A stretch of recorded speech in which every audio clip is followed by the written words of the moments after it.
거고 그냥 정상적으로 생활을 하셨던 거고. 아무도 그러면 사전에 들으신 분이 없었어요? 네, 저도 전세 5,500인데 전혀 그런 고지는 듣지를 못했습니다. 해당 건물은 지난 2006년 이미 철거 명령이 내려진 상태였습니다. 건물주와 토지주가 달라 진행된 소송에서 토지주가 승소하면서 불법 토지 점유물 철거 명령이 내려진 것인데요. 건물주를 직접 만나서 이야기를 들어봤습니다. 철거 판결이 났어요. 철거 명령이 나 있는 상태에서 임대가 진행이 됐고. 네. 그러면 그때 이제 세입자들이 들어오셨어요? 네, 세입자들도 뭐 이거 철거 명령 다 고지를 했어요. 이런 문제가 있는 건물이다. 네. 등기도 다 보여주고. 말이 다르네요. 하고 한 90%는 네, 90%를 알고 또. 들으신 것처럼 철거 사실을 고지했다는 건물주입니다.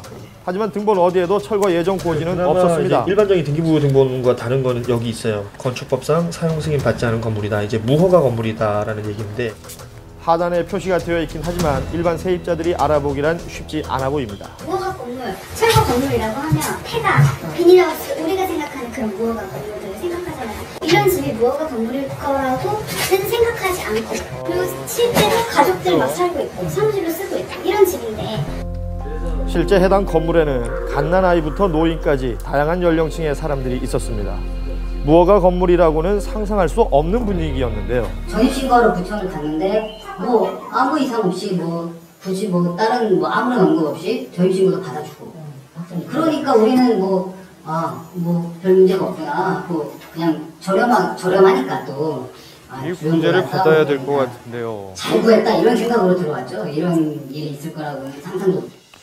해당 구청의 입장을 들어보기로 했습니다.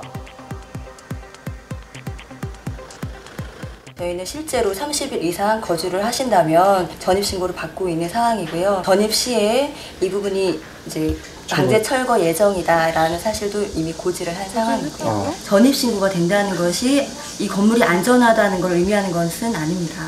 전입 신고만으로는 건물의 안전성을 확인할 수 없는 상황, 부동산을 통해 한 달 전 입주한 사례자를 만날 수 있었습니다. 저 같은 경우는 방을 딱 보고 이 평수에 이 금액만큼 되게 너무 저렴하더라고요. 그래서 부동산 통해서 계약을 했어요. 아, 부동산 통하셨어요? 네. 부동산의 책임이 있죠. 이미 오래전 철거 판정이 난 건물이지만 부동산은 이 사실을 세입자에게 제대로 알리지 않았습니다. 철거 예정 건물이다? 아니면 언제부터 이런 분쟁이 있었다? 이런 언급이 전혀 없어요? 전혀 없었습니다. 중개인? 네. 그거를 왜 아시면서 저한테 하나하나 얘기를 안 해주셨어요? 네, 그때 좀 약간 정신이 직접 없어가지고 통화한 내용입니다. 설명을 좀 못 해드린 것 같아요. 죄송한 거 일단 최대한 피해 없게 해드릴 거니까 걱정하지 말라고. 자, 그렇다면 보상을 받을 수 있는 방법은 없는 것일까요? 철거될 운명이라는 것을 숨기고 계약을 했다면 전 세입자나 혹은 중개업자 그리고 중개업자가 공제에 가입되어 있는 공인중개사 협회를 상대로 책임을 물을 수가 있습니다. 그래요. 누구에게나 일어날 수 있는 부동산 거래 사고를 미리 예방하기 위해 알아봐야 할 것이 있다고 합니다. 임대차 계약을 체결할 때는 건물 등기부 등본이나 토지 등기부 등본도 확인을 해보시고 이런 부분에 있어서 명확하게 사실을 확인할 수 없는 그런 거래는 위험한 거래이기 때문에 가급적 조심하시는 게 좋겠습니다. 민족의 명절 추석을 앞두고 삶의 공간을 잃게 된 사람들. 언제든지 나에게 일어날 수 있는 일이라는 것을 인지하고 대비하는 자세가 필요하겠습니다.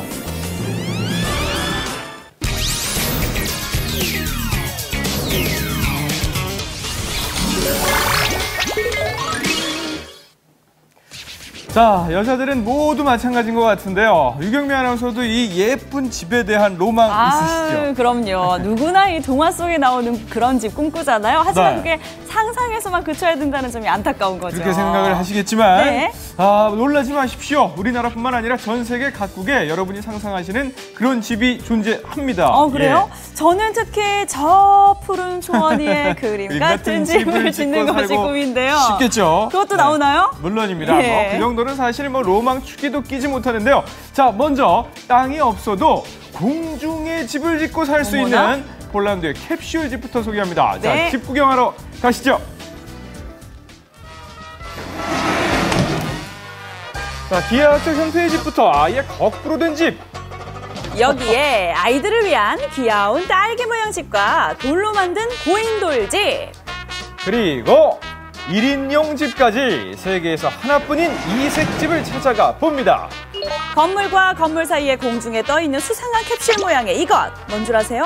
바로 집이에요. 일명 캡슐집이라.